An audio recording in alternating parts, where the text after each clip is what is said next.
our next presenter is Pat Christie. Pat Christie's marketing career has taken her from organizing international conventions to fundraising to volunteer recruitment and retention in both health and educational institution. She's currently employed at Abbotsford Community Services, working as an employment mentor coordinator. She has a strong multicultural and international perspective as she strives to match professional newcomers with mentors in their area of expertise in the Abbotsford area. So what does Pat bring to this discussion? Well, she's blending her ancestry with Canada's newcomers in a day-to-day. She's lived the experiences, and so she knows about working immigrant settlement, but she also understands about very personally about First Nations history.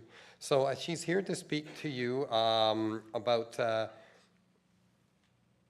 on the topic of creating a legacy of celebrating our Aboriginal culture to newcomers, with newcomers to Canada, and sharing ancestral teachings. So Pat? Thank you.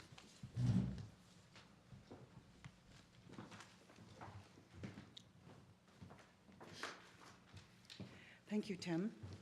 And thank you to the speakers and for the song from your nation.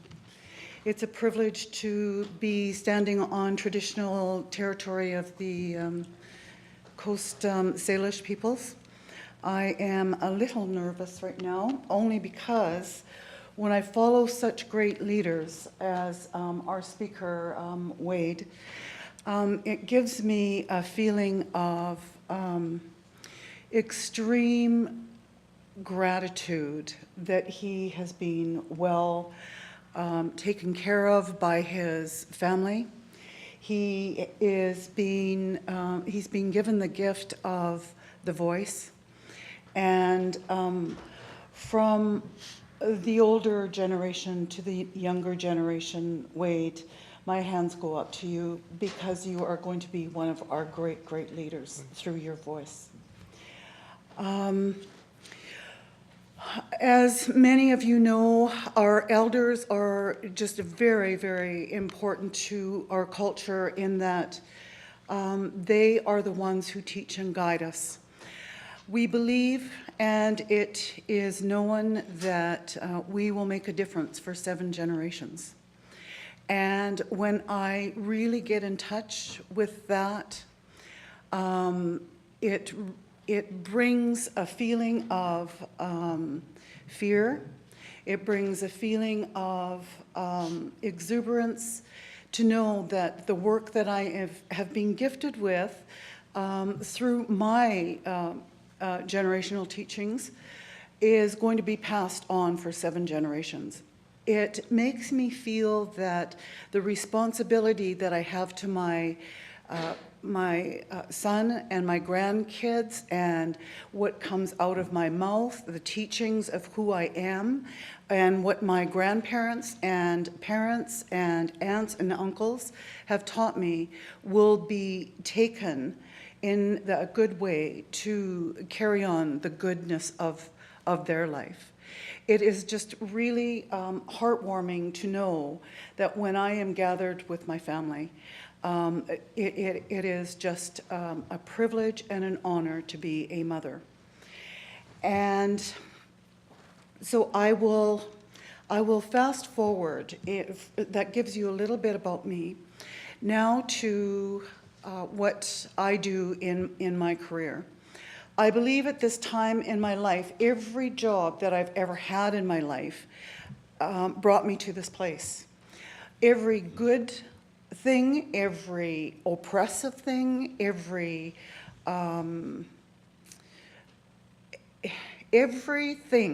whatever that means, has brought me to this place. I deal with all these precious, wonderful human beings from all over the world that we call our newcomers or new immigrants. And I believe that from an Aboriginal point of view, what they are experiencing here, and in some of the bad ways, is what our people experienced also. So I understand where they're coming from when when things have happened to them that aren't up above board. Yes, up above board, well, I'll say it that way. And when I see crying moms and dads in my office, because the moms, well, actually the dads aren't able to be at that level where they left in their country, and arrive here, and they can't put food on their tables. You know what? I get it. Every culture in the world, the father is typically the person that puts food on the table. And when they can't provide for their families, the brokenness within is just something that it motivates me to do something with their mission here in my case in Abbotsford. You know, the industry that we work in, being the sort of the providers or the servants of our newcomers, it is a gift and a privileged one. And I now, let me see. I think what we need now is the family of our communities to wrap themselves around our newcomers in a much bigger way. I mean politically, I mean business-wise, I mean every which way. We need to treat our newcomers like we treat young children. They are in this new place of exuberance, and let us not take that away. So to honor our First People, what I've done is I have called the mayors of Abbotsford and Mission, and I invited Perry Smith, who is he's the principal, the Aboriginal principal of Abbotsford community, or Abbotsford district, and he's also an Aboriginal dancer. And I had him dance for the mayors, and there was about 125 guests there. Sorry. And there were individuals that came up to me after and said it was our responsibility as settlement workers to teach newcomers about our culture, because it crossed the bridges between the communities. However, what it did teach was what it did teach is not only the bridge, but it made us become closer. One individual said it changed his life, and just to understand, and it made for a welcome to Canada that he had never experienced before. So I think as Aboriginal peoples, we do have a responsibility to our newcomers, to teach them the right way, to show them our singing and dancing, and just who we are as a people.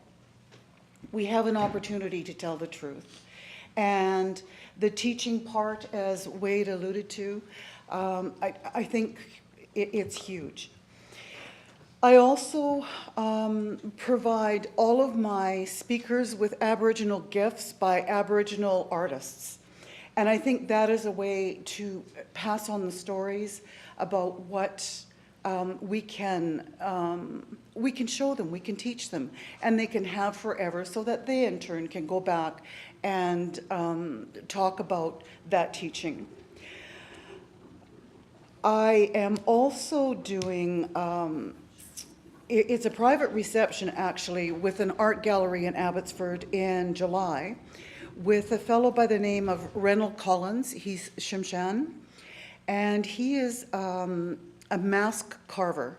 So what we've done is he has his opening gallery date, and we are going to, well, I've booked the space, and he is going to sit down with all of my newcomers from a couple of different programs, and just tell our newcomers about how it is, about how the beginning of time, and the story, and how he became a mask carver.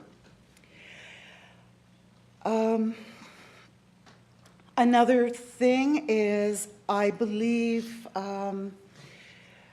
I believe from the bottom of my heart that we do have the responsibility to teach the people around us. There's no time for shame anymore. There's no time. It's truth-telling, and it's the integrity of our peoples must be heard. And for the 7 generations, we do have the responsibilities from the voices of our past to the generations of our future. And not only our people, but our newcomers as well, and the people around us. And as long as we have newcomers, we have a huge responsibility to teach and pay forward for the gifts that the ancestors and our elders have given us. I think that that is about all I want to say, is that I'm fine for time. I can sit? All right. Thank you very much.